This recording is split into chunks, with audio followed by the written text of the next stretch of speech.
Hi, this is Lori, and welcome to my series on adventures in soldering. This is part 4 of the Make Your Uno kit from Arduino.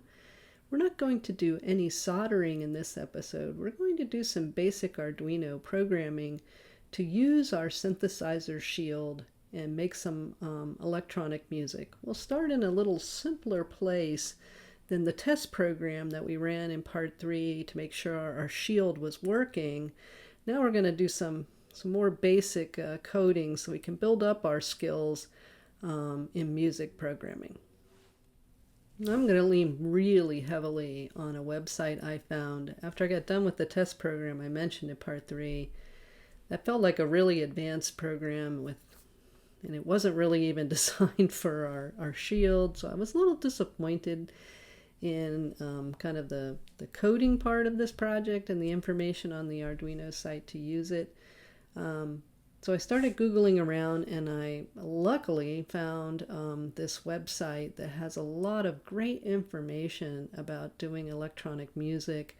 And this person did a Make Your Uno kit and then did several blogs on how to make the most of it. And I'm just so grateful for DIY electro music for putting that together.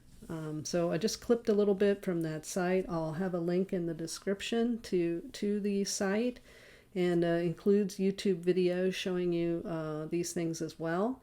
And I'm going to go through in this episode some of the code under this part 1 here called Simple Tones. All right, we've got our Arduino IDE open here with some code to generate tones. So just really going back to the very basics of using the tone function to generate tones of various frequencies. And I just clipped the use of the tone function up here. And if you don't give a duration, then it will continue to play until a no tone is given. So we set up our potentiometer pin here, A0, so we're going to control the tone here with A0. And then we're going to have the speaker is always connected to 9 based on the shield that we have. And I also added this just so we could see the frequency of the pitch that we're selecting with the A0. And we'll just read the potentiometer. And if you have it all the way down, as I have it right now, because it's actually plugged in and on, I have the volume down and I have A0 down. If we turn this all the way down, even if the volume is up, we won't get any sound because it'll go to this no tone and send that to the speaker. All right, and then we'll just do a map to read the potentiometer. And here's where we could control the frequency range that we wanted to use. So this is going to go from 120 to 1500, and we're going to map that, and that'll give us the pitch that we're going to play. We'll print that to the serial monitor, and then we'll send that to the speaker to play. So very simple, and kind of gets us started here. So let's give it a go, and I'm going to move the mic just a little bit so we can hopefully hear it. It is easy to turn on a little too much, so I'm going to turn it up just a little. And then we'll dial in a pitch here. And I'm going to now come back here and start the serial monitor. There we go. So you can see it's at 188, pretty much the low range. I'm going to turn this down just a tad. And then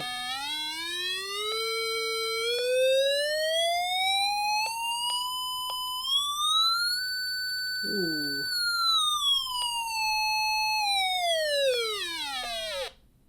And you can see when I turn it all the way down, there's no further I can go with the potentiometer. That turns it off.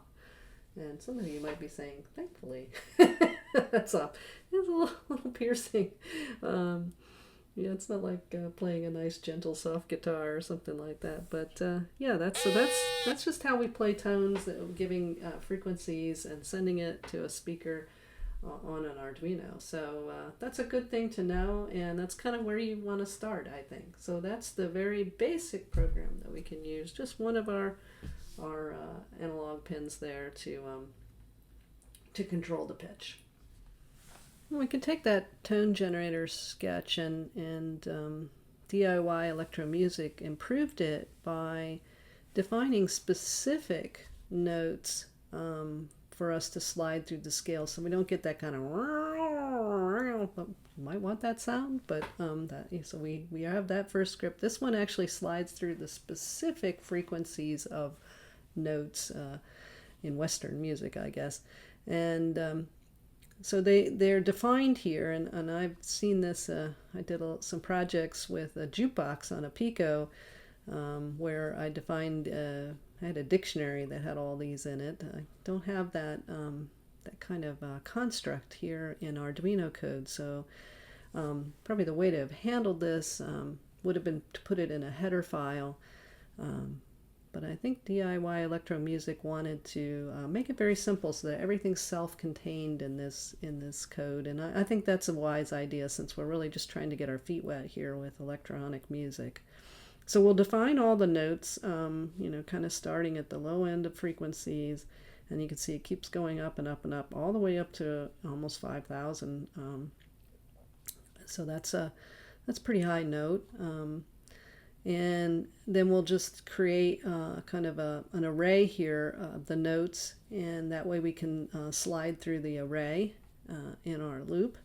I'm allowing printing to the serial monitor, and it's kind of setting up the same, except for this very interesting piece of code here that I saw. It's about using this size of operator to figure out how many notes you actually have in that array. And so this little trick here, because size of gives you the number of bytes in a variable type, and so if you take the size of notes and then you take the size of one component, one spot in the notes, then you get how many notes there are, so you don't have to count them up or know them. So it's kind of a neat little trick I hadn't seen before.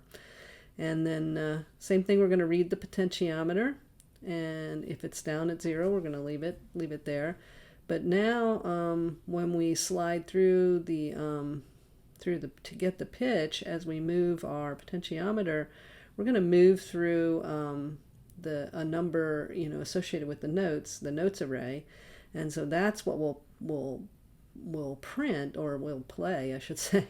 That's what we'll play. So we're getting back the number, the location, the index of the note that we want to play, and then we'll send that particular index of notes to our speaker and print that to the screen, and then we'll do a very short delay here. All right, so let's give this one a go. So I have the volume hopefully set to something that we can tolerate, and we'll turn the speaker around a little bit here, and let's try. Whoops! Oh, darn it! Let me get that back in view. All right, let's try just sliding through the scale now and see how it sounds different.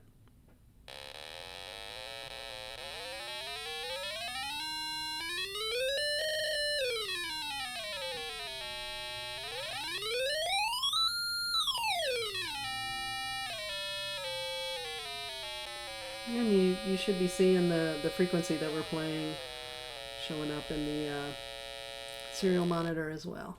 And if I turn it all the way off, then we don't hear it. So that's kind of neat. It has a different sound, and instead of sliding through every frequency, you're sliding through the specific ones of the notes, and on a piano, for example. Okay, so I took the last program just one small step further. I thought it'd be nice if we had less notes to choose from, so it was a little easier to kind of, there we go, dial in a specific note. And so I just cut down the number of notes that we have. So I started at C3 and ended at C5. So just 2 octaves of notes. And now my array is much smaller, and everything else is the same. And it's kind of nice to have this number of notes code, because now it just adapts to whatever number of notes we've decided to include in it.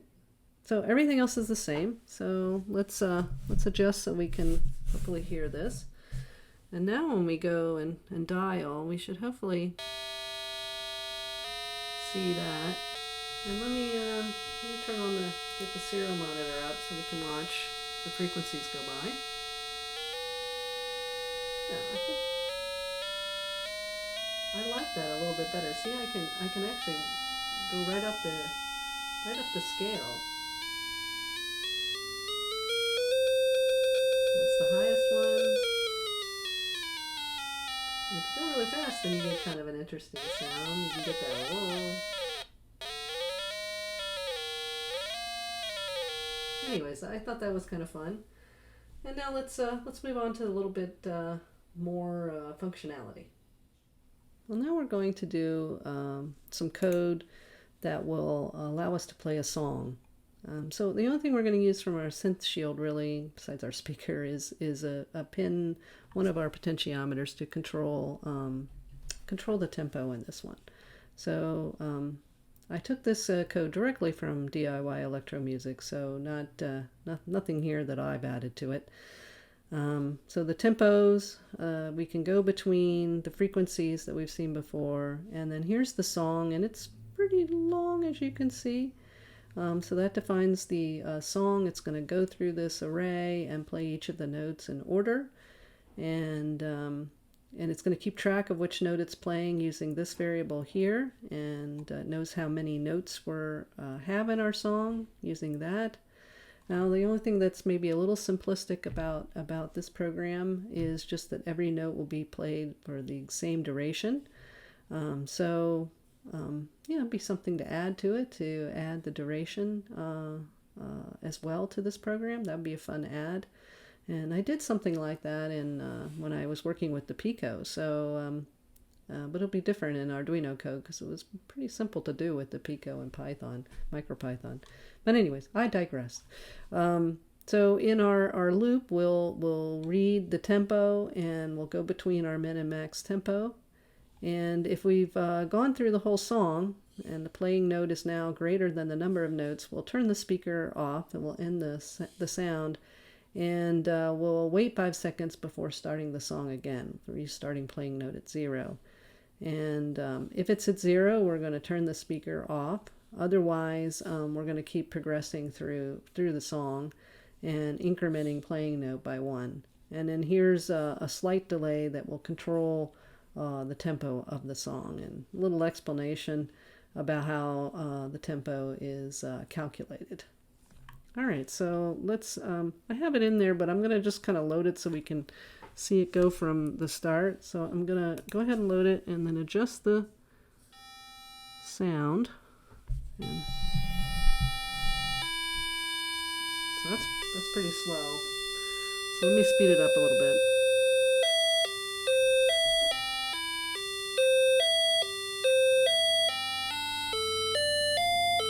Maybe a little faster.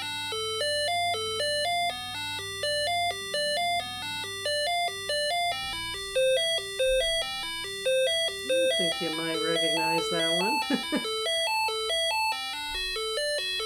we can play it really fast.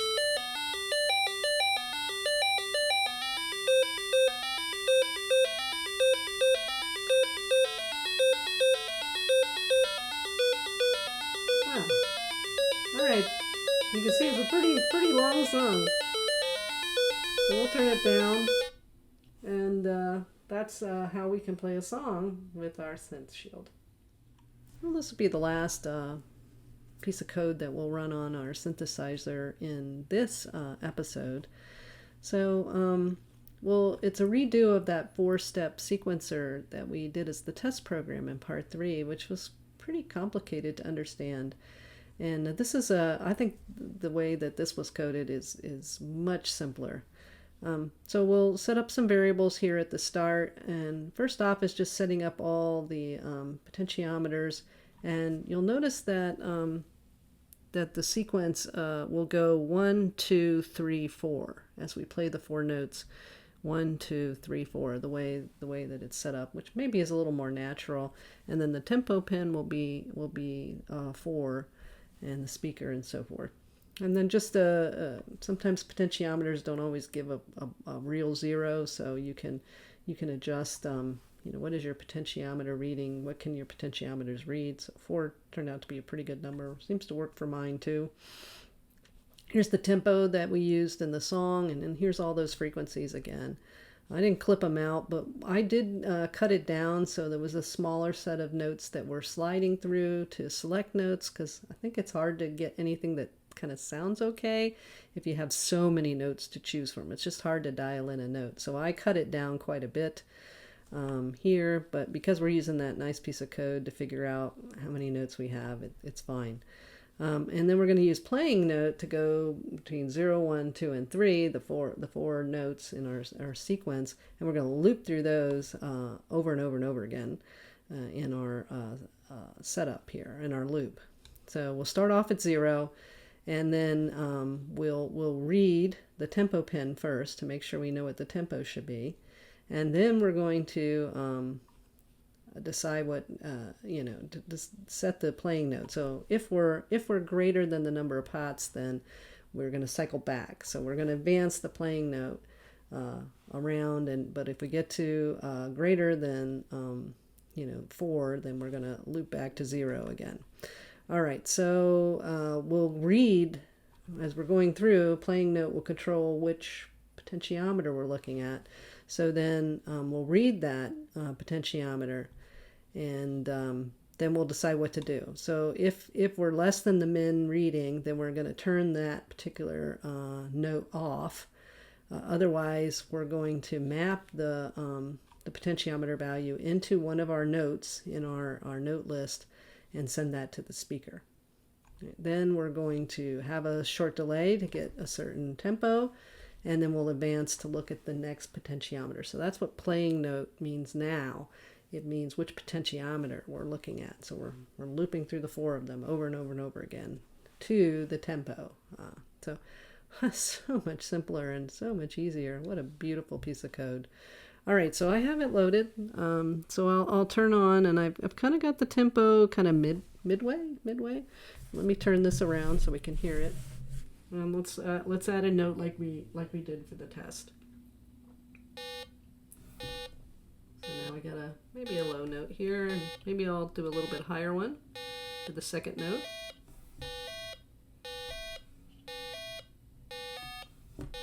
Okay, I kind of like that.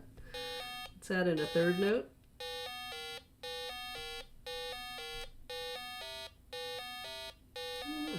Should we go higher or lower?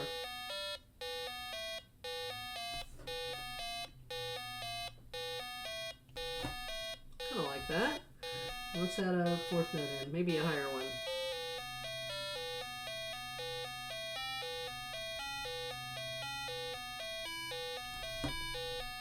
Okay, that doesn't sound so horrible as my first test program did. I mean, it's still not great, but anyway.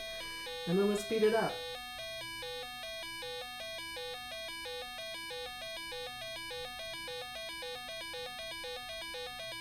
That's as fast as he has it going. Now we could change that if we wanted to be able to go faster. We could slow it down just a little bit. And we can take each note out of the sequence.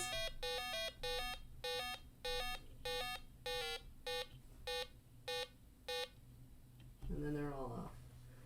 So that's a much nicer 4-step sequencer for our synth shield.